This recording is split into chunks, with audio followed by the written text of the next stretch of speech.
This is the Secrets of Attorney Marketing podcast from Speakeasy Marketing. Discover how to enhance your reputation as an attorney and outmarket your competitors. Make sure you subscribe to the podcast and post a review. Hello, this is Richard Jacobs with Speakeasy Marketing. Today I'm going to talk about what Google wants and why we should care about it.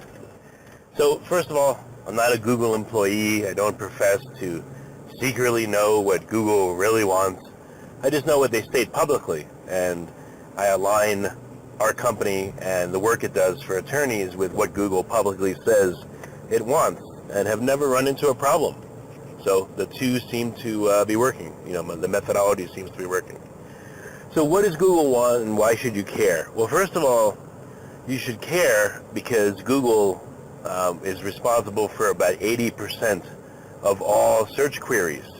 Yahoo, Bing, Ask, all these other search engines combined make up less or 20% of all search. Some say even less. So Google is by far the most dominant one because they do a really great job of providing search results. Not only that, in case you didn't know, Google owns YouTube. So YouTube is the world's second biggest search engine now. It's searched billions of times a month, actually billions of times a day.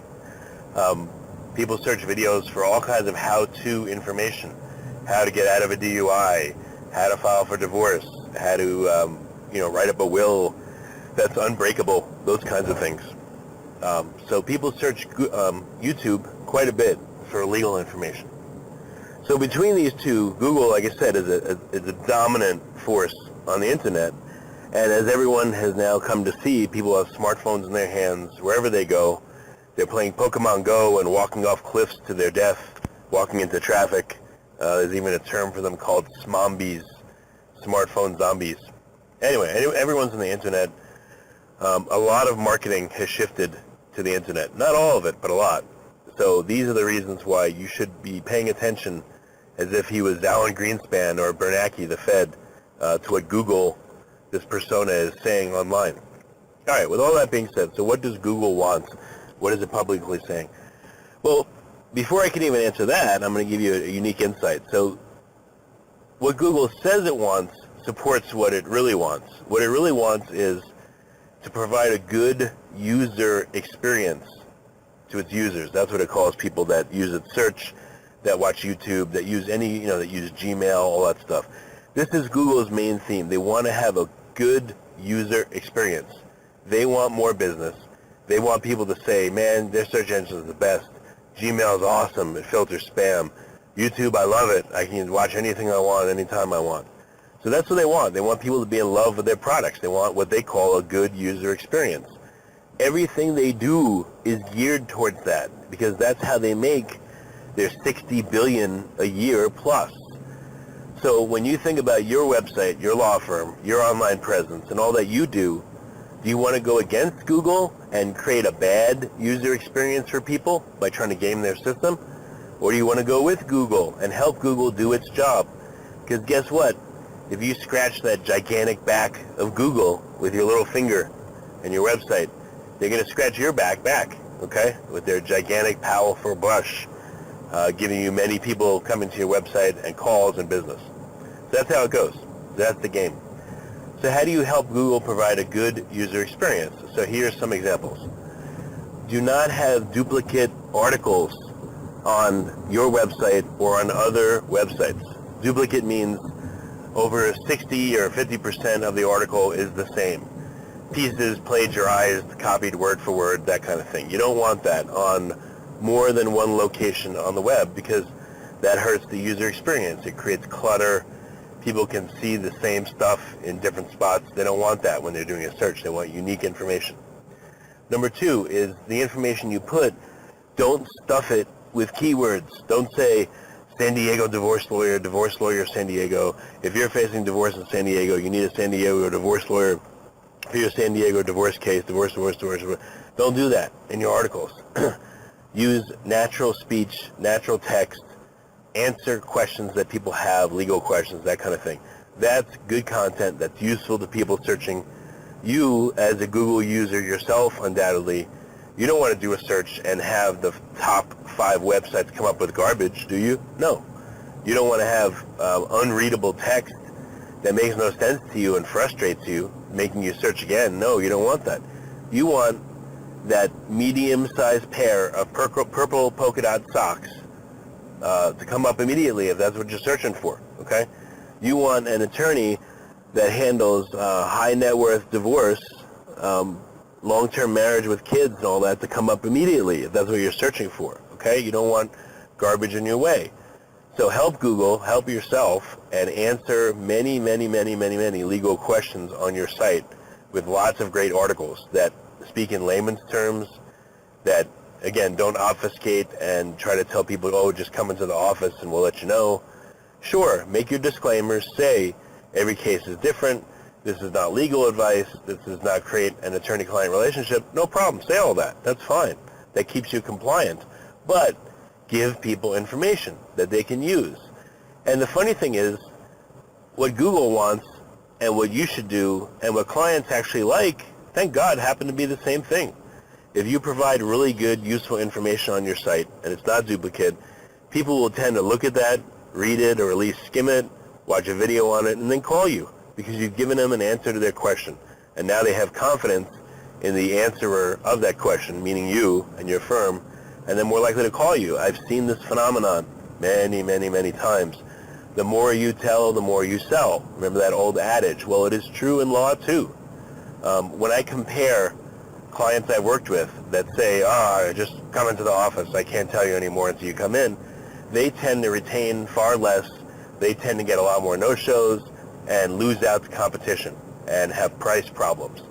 The guys and gals that spend 20, 30 minutes on the phone telling prospects everything they need to know, giving them a layout of what might happen with their case, the possible defenses, etc.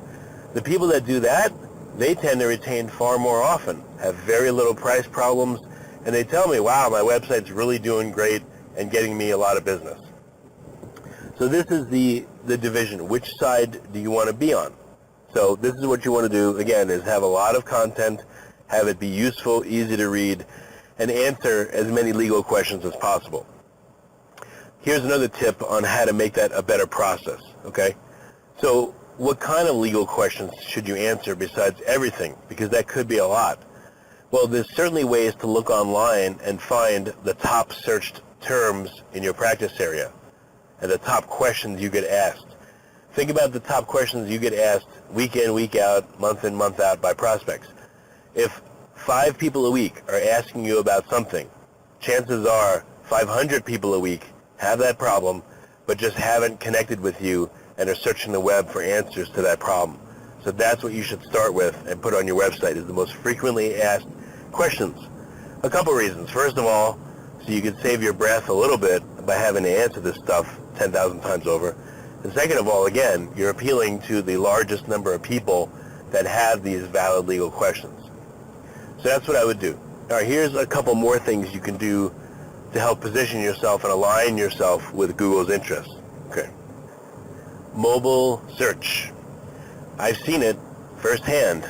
Last year, mobile search got up to 30-40% of all search. This year, we're getting close to the end of it now, actually, but mobile has risen to about 60% of all visitors. So now mobile beats out laptop. And mobile includes tablet, but mostly iPhone and Android type devices. So there's a new shift in thinking, and Google has been realigning itself to be more mobile friendly. If you've noticed, now if you look in a Google search, you'll see ads at the top of the listing, and there's nothing on the quote-unquote right side, because they're seeing that most people search mobile, so there needs to be no right side. Phones tend to have a very vertical, narrow format, so Google has changed its search results to model after that. So if Google does it, you should do it too.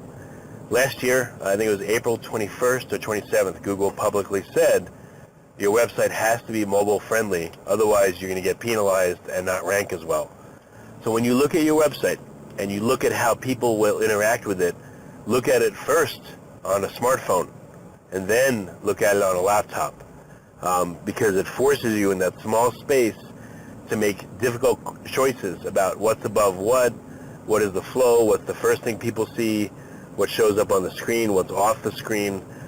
Do that first and then look at laptop, because otherwise you're going to be creating your site and designing it in such a way, again, that the user experience, and user is more mobile now, will not enjoy it as well. They may find it hard to read. You may have gray text on a light gray background or a white background, hard to read. You want black text on a white background. If any of your clients are over 40 years old, as you know, your vision suffers a bit, especially 50, 60, 70. Nothing wrong with that, but picture yourself or people you know looking over the top of their glasses at their phones. It's hard to see because things are so small nowadays. So make sure your website is easy to read. And if you're older, that's actually a bonus, because if you can't read it, your clients are not going to be able to read it. If you have to squint and it's a hard time for you to see stuff on your site, guess what? The best clients that have money, that tend to be older, are going to have the same problem and leave your website to go to another one. So all this is baked into user experience. Think about it, work with your SEO or web people, and make sure that the site looks appealing, especially to older eyes that need bigger pictures and clearer text. Okay, a couple more things before we beat this to death, but let's say someone searches your site and they decide they want to call you or email you. First of all, a call from a prospect is infinitely better than an email from a prospect. A lot of emails are ghosts, they never respond. So you want calls. The whole point of your website should be to get people to call your number, okay? So you want your number to appear at the top of the screen on every single page of your website. If someone has to go look for it, they're lazy, they're not going to. People are so distracted in today's world with smartphones and Twitter notifications and Facebook and all this other stuff. You can lose their attention in a half a second. It's very easy to do. I'm sure you find yourself fragmented and pulled in 100 different directions. Well, your customers do too. So the more distraction you have, the more of a problem it is. I'll get into this in a second. But as for contacting you, make it easy. Have that phone number appear at the top of the screen and be stuck there, so that no matter where they are on your website, whether they're on laptop or mobile or iPad, whatever it is, that phone number is there. So anytime they want to, they can, oh, there's the number, touch it, and call. And now a couple of things on that. Do not use vanity numbers, 1-800-CALL-BOB or 1-800-DUI-YES. Don't use those because they don't work on smartphones. You touch them, they're not going to load up into the dial pad where they can be called. And in the old days of payphones, remember, the 2 button was ABC, the 3 button was DEF, the 4 button was GHI. Well, now on phones, people don't know, they don't care, they don't use the mental capacity to translate letters into numbers. Do not have vanity numbers, they will just hurt you. Just have a regular phone number. And make sure that when someone touches it, it loads up into your dial screen. Because if it doesn't, and I have to remember snippets of the phone number and go to my dial screen and come back to your site and go to my dial screen and come back to your site, guess what? It's a waste, it's annoying, it's frustrating. I might as well just leave and go to another site. And you'd be shocked at how easy it is for someone to give up, especially nowadays, and just go somewhere else, because this is just, you have the barest sliver of someone's attention, and that can evaporate in 2 seconds. I'm mixing metaphors here. Okay. Last thing that we're going to talk about, again, before this gets into a whole 1-hour lecture, in terms of usability on your site. So I can call you, that's great, that's wonderful, your site has nice clear text, I can navigate it, great. Now let's talk about navigation.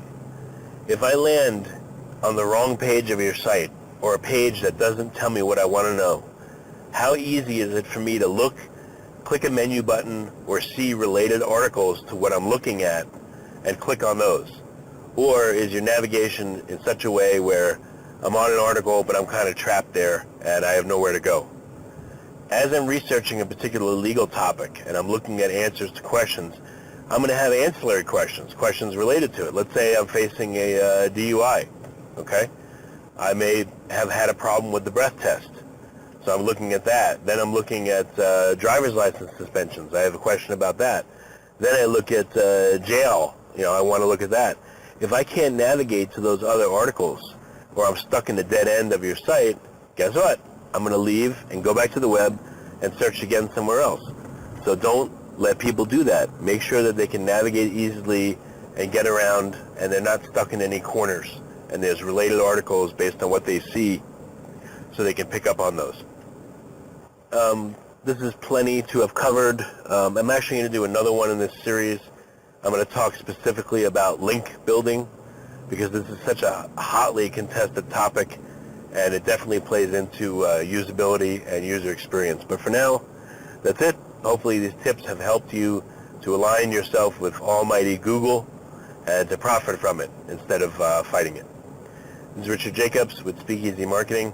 If you need help with your marketing, email me, rj@speakeasymarketinginc.com. Call 888-225-8594. And it would help if you would subscribe to this podcast on iTunes and to write a review. It'll help us get the message out to more attorneys like you. Thank you. You've been listening to the Secrets of Attorney Marketing podcast from Speakeasy Marketing. Call 888-225-8594 or email rj@speakeasymarketinginc.com to enhance your reputation and outmarket your competitors. Make sure you subscribe to the podcast and post a review.